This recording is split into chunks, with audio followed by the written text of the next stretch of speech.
Orwaki kendo ni jopuonjre ma mbalariany ma Multimedia nobago ng'anyo ka kwedo monj ma ondiek nomonjo gi achiel kuomgi odhiambo manyoro.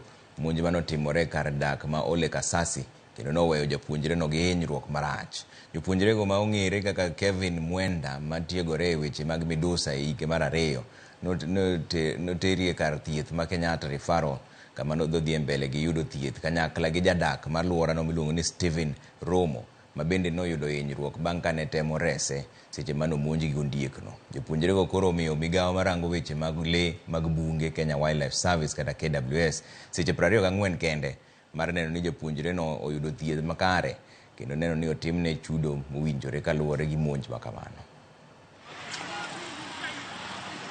And there are many cases about hyenas attacking students, and also have been security in Bangla, but the security around this area is not doing anything about the students. The student was attacked 8 p.m. The students is at Wema Hospital. From Wema to Kenyatta Hospital. And the student is in a very bad condition. Yeah. Fought for an wild animal to attack a comrade. It's not just an attempted suicide, but a murder.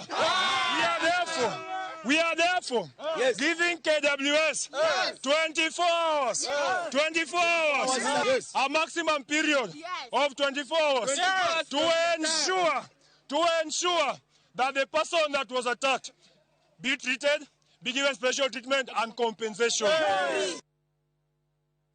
Tend the way the county ma Homa Bay ogolo ywak